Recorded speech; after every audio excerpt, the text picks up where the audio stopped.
menikahkan 100 orang, yang 25 Berarti, cerai. Iya, Masya Allah. Oh iya, itu Berarti tinggi kan sekali. Itu cukup memprihatinkan. Memprihatinkan. Ya,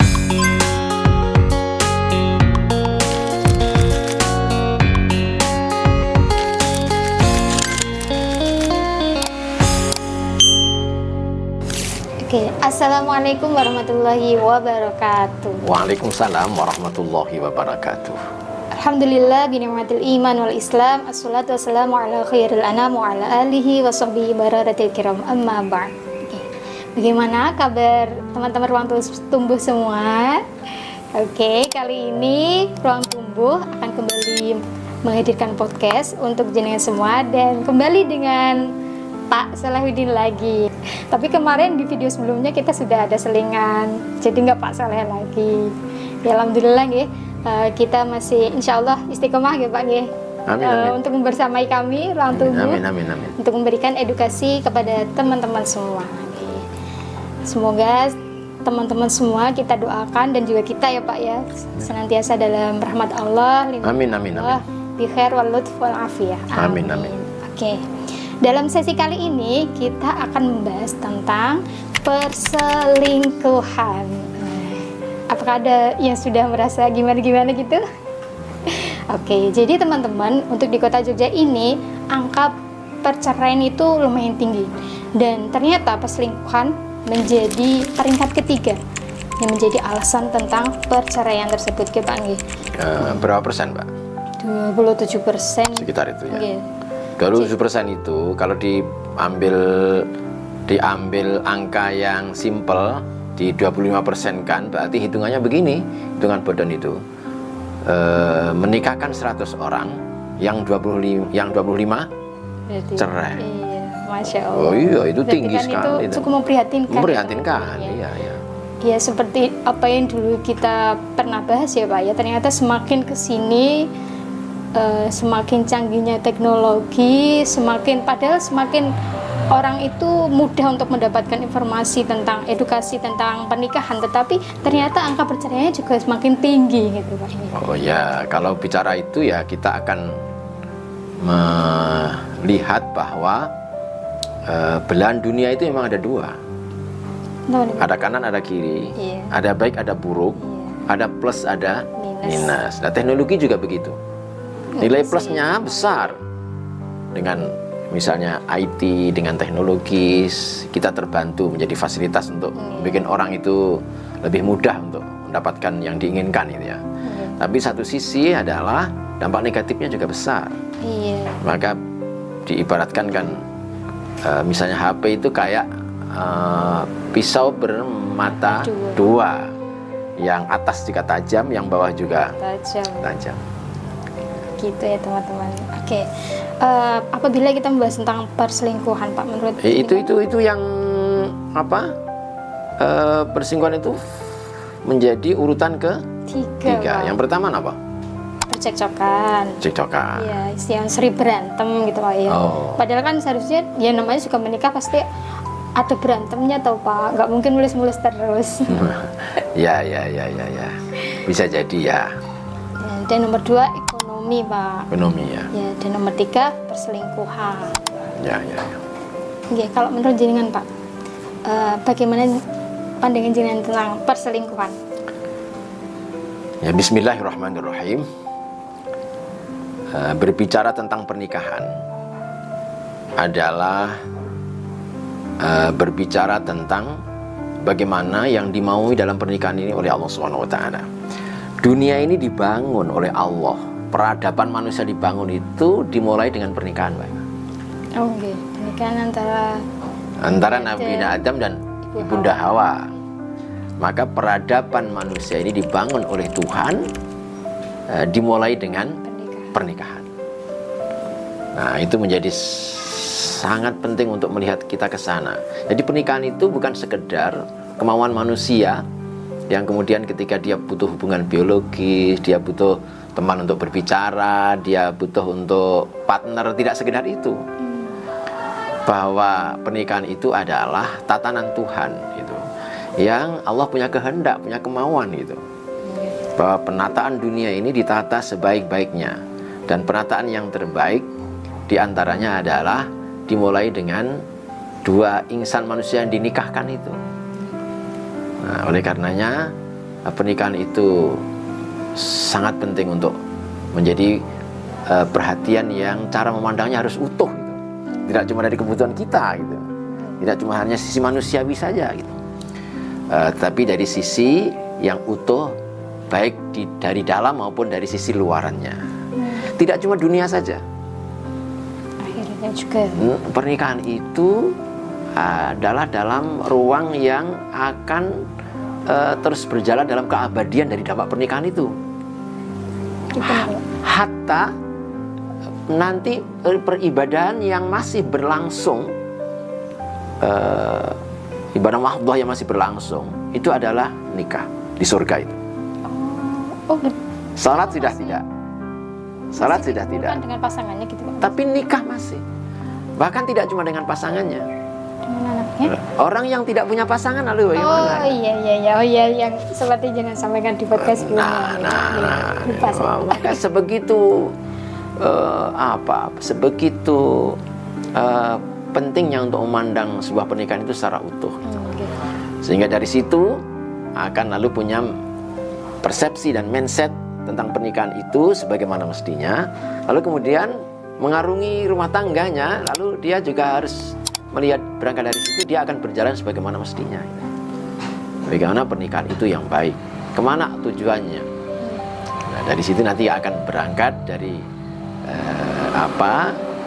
apapun dinamika yang ada dalam rumah tangga itu, bahwa mempertahankan keutuhan rumah tangga itu menjadi sebuah misi besar.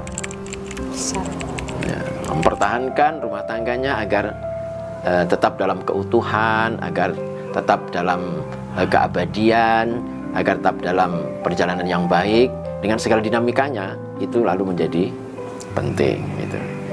Maka kemudian ketika kita melihat data tadi dari mana ini? Kementerian Agama itu ya, bahwa perceraian itu sangat tinggi, maka ini harus menjadi perhatian kita bersama. Nah, faktor yang ketiga adalah perselingkuhan. Saya bicara realita gitu ya, bahwa hampir tiap hari di rumah kami itu Mbak Eva, itu ada jamaah, ada masyarakat yang konseling tentang bagaimana beratnya beban ketika pasangannya itu berselingkuh. Maka betapa kemudian tadinya seseorang itu menikmati indahnya berkeluarga, tapi begitu ada kejadian tentang perselingkuhan, bahkan baru ada indikasi akan ke sana, itu sudah cukup menggelisahkan dan itu menggerus indahnya pernikahan ini ya. Iya, kayak sudah runtuh semuanya gitu kan. Menggerus betul itu. Dan betapa menjadi sangat berat gitu, bahwa ketika perselingkuhan itu terjadi. Maka kemudian kita hari ini yang dengan segala varian kehidupan ini, maka jaga betul keutuhan rumah tangga itu. Jaga betul. Betul teman-teman ya. Soalnya ya memang ini ya Pak, nggak mudah untuk menjaga semua itu. Segala tantangannya itu bisa datang dari mana saja. Oh ya, memang bahwa melihat kemana arah tujuan sebuah rumah tangga, membangun rumah tangga, mempertahankan mahligai rumah tangga itu menjadi penting. Sehingga ruhnya sebuah rumah tangga sebenarnya satu, Pak, adalah bahagia. Adalah bahagia. Ruhnya ini ruhnya. Sakinah. Iya. Ya bahagia, ya tentram, damai, senang gitu. Nah, ketika ini didapatinya, maka apapun dinamikanya itu tidak akan menjadi masalah. Selama kemudian memang arah ujung endingnya adalah sebuah kebahagiaan. Bahkan doa yang disampaikan dituntunkan dalam pernikahan itu, barakallahu laka wa baraka alaika wa jama'a bainakum fi khair, itu adalah sebenarnya maknanya adalah ketika rumah tangga itu dalam sisi ada baiknya, ada sisi senangnya, maka kebaikan itu, kesenangan itu buahnya adalah kebaikan. Andai kan di dalam rumah tangga itu ada susahnya, ada yang tidak mengenakannya itu, maka juga harus berbuah kebaikan. Kalau dicontohkan Pak, seperti apa? Biar mungkin lebih mudah untuk Ya, ketika masih muda, dia pengantin masih muda, ya, masih tampan, masih cantik, masih energik, adalah menguatkan hubungan kasih sayangnya. Nah, ketika sudah tua, ya, ketika sudah hilang itu mulai ketampanan dan kecantikannya, lentur, ya, ya, dinamikanya, mungkin datang sakitnya, maka memunculkan rasa kasih dan sayangnya. Ketika berada pada posisi sedang banyak ekonominya sedang dalam kemapanannya, maka kemapanan ekonomi itu adalah memunculkan kebaikan buat keluarga itu. Ketika misalnya diuji dengan kefakirannya dan kemiskinannya, maka dia akan menjadi tempat untuk menggodok tentang kualitas kesabaran dari rumah tangga itu. Jadi semua akan berbuah baik. Doa itu sebenarnya arahnya ke sana. Jadi apa yang terjadi dalam rumah tangga itu adalah jama'a bainakum fi khair. Barakallahu laka wa baraka alaika. Apa-apa yang baik pada dirimu, buahnya adalah kebaikan. Apa-apa yang ada dinamika ketidakbaikan dalam perjalanan rumah tanggamu adalah buahnya juga harus kebaikan. Kalau masuk ke perselingkuhan tadi Pak? Ya, memang perselingkuhan itu adalah sesuatu yang menggerus tentang ketahanan rumah tangga. Kondisinya. Ya, jadi kalau penelitian itu, rumah tangga yang sudah terjadi perselingkuhan untuk jadi rumah tangga yang abadi itu persentasenya kecil, Pak. Iya, Pak. Pasti nanti opsinya kalau sudah diselingkuhi itu pastinya pengen cerai. Rata-rata kemudian dia tidak mampu bertahan. Iya. Yang mampu bertahan ketika sudah terjadi perselingkuhan itu cuma, penelitian itu cuma 25%. Yang 75% rata-rata bercerai. Dan sebelum perceraian, ketika sudah ada pada namanya perselingkuhan terjadi dalam rumah tangga itu, maka itu mulai menjadi titik awal semuanya akan bisa berdampak terjadi ketidakbaikan. Dari faktor perceraian yang pertama tadi, misalnya pertengkaran, kemudian ekonomi, nah akan berdampak ke sana. Ketika orang itu sudah terjadi dalam rumah tangga itu perselingkuhan itu, maka kepercayaan dalam rumah tangga akan hilang. Iya. Kepercayaan pasangan hidupnya akan hilang. Rasa menyelimuti dalam kesehariannya adalah kekhawatiran. Ada perasaan rendah diri. Barangkali dia sudah merasa gagal dalam rumah tangganya, apa yang kurang pada dirinya, ada yang salah pada dirinya, dan itu terus menghantui. Emosi, merasa dikhianati kan, merasa dibohongi, marah, sakit hati.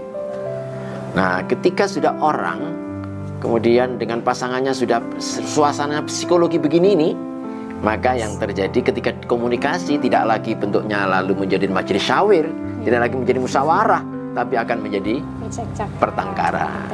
Gitu. Ketika kemudian ketika tidak berada di dekatnya pasangannya, ya, jauh, maka yang terjadi adalah kekhawatiran, kecurigaan, ketidakpercayaan. Gitu. Padahal kepercayaan dalam rumah tangga itu adalah menempati ruang psikologi yang dibutuhkan di titik tertinggi. Orang cemburu itu kan bentuk cinta ya. Iya kan? Cemburu pada pasangannya itu kan bentuk cinta. Tetapi cemburu itu tidak nyaman. Seolah tidak ada kepercayaan nih. Oh, cemburu itu berat, psikologinya berat itu. Tapi kalau kepercayaan itu bentuk cinta yang dalam kenyamanan. Nah, ketika sudah terjadi sebuah perselingkuhan, muncul ketidakpercayaan, bayangkan saja. Maka ketidaknyamanan itu akan menggelanyuti rumah tangganya. Begitu horor itu ya Pak sebenarnya. Oh, ketika sudah psikologinya kena rumah tangga itu, ketidakpercayaan, ketidaknyamanan, marah, gelisah, hopeless gitu kan, maka dampaknya ke fisik nanti. Ini kan suasana batin yang tidak sehat. Nah, batin yang tidak sehat itu akan berdampak pada fisik yang tidak sehat. Kalau sudah fisiknya tidak sehat, bagaimana mau mencari rezeki dengan semangatnya? Tentu tidak.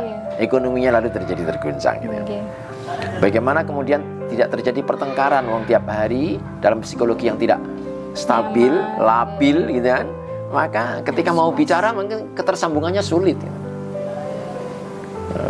Ketika sudah terjadi kecurigaan apapun yang dia lakukan, maka dicurigai dari sisi negatifnya. Maka betapa beratnya itu. Sampai pada kemudian kalau itu berlangsung lama, maka muncul beban itu ada dalam fisiknya. Maka orang lalu kemudian depresi, kemudian akan sakit-sakitan. Apalagi kalau udah tua nanti komplikasi. Wah, panjang itu. Iya, dan memang faktor sehat, ternyata faktor sehat itu menurut dokter yang kita biasa dialog itu. Nah, teman-teman dokter di RSUD gitu, di kota itu kan kita biasa di sana karena tiap minggu kita di sana. Faktor gen keturunan itu hanya menempati 10%. Faktor makanan itu menempati 20%. Yang 70% adalah kejiwaan, psikologi. Nah, kemudian kalau kemudian berbicara tentang perselingkuhan lagi, tidak cuma berdampak pada pasangannya, berdampak pula kepada anak-anaknya. Panjang ya Pak. Nah, anak yang ketika rumah tangganya tidak dalam ketentraman, pertengkaran karena tadi dan seterusnya, maka sangat mempengaruhi kepada kejiwaan anak. Saya Mbak Eva, kebetulan kan mendampingi di pesantren kami dengan santri-santri itu. Saya pernah menganalisa itu. Ada anak-anak yang sebegitu berbeda dengan yang lain dalam ketertiban, dalam ketaatan aturan pesantren misalnya. Sering melanggar misalnya. Maka pernah saya analisa, kenapa anak ini? Yang lain bisa ya, dengan baik, dengan tertib, dengan nyaman, dengan senang gitu kan. Tapi yang ini ada beberapa yang sulit untuk kemudian ditata. Saya analisa lebih jauh. Kemudian kita ajak dialog dengan saya ajak dialog anak itu. Saya suruh mengungkapkan apa yang sebenarnya terjadi pada dirinya itu. Karena dia sampaikan, ternyata beban psikologi itu berangkat dari rumah tangganya, dari background bapak ibunya. Ada yang bercerai, ada yang sering bertengkar, ada yang kemudian tidak memberikan perhatian kepada dirinya itu, dan itu melukai, cukup menggores itu. Akhirnya apa yang bisa kita lakukan terhadap anak-anak yang begitu itu, yang berdampak itu? Lalu kita mengatakan kepada mereka, nak, bapakmu di sini adalah aku, ibumu adalah Bunyai. Maka kesanalah kamu. Kamu punya masa depan. Kamu harus berbenah diri. Kamu harus bisa kemudian memilih dan memilah mana yang untuk masa depanmu, untuk dirimu, mana yang kemudian harus kamu pegangi, mana yang kamu harus kemudian tinggalkan itu gitu. Karena kamu punya masa depan. Dan pendekatan yang persuasif begini, yang personalitinya dari kita dekati ini adalah menjadi bagian untuk solusi membenahi dari perjalanan anak yang mestinya tidak terbebani oleh persoalan orang tua. Pertanyaan saya begini, ini yang kita temukan, ini yang ada di tempat kami. Kalau yang enggak, lah yang enggak, kemana coba? Mereka kemana? Larinya kemana? Untuk meletakkan itu kemana? Gitu kan? Bebannya sebegitu beratnya. Mereka kemudian ketemu temannya yang sama-sama punya seperti itu, pengen membebaskan diri dari rumahnya. Kemudian ada di jalan, ketemu yang lain lagi. anak-anak yang mestinya dia punya masa depan yang tertata, tiba-tiba dampak dari perselingkuhan dan pertengkaran dan seterusnya rumah tangga itu meruntuhkan mahligai indahnya tatanan sebuah manusia yang berangkat dari peradaban dibangun dari keluarga tadi.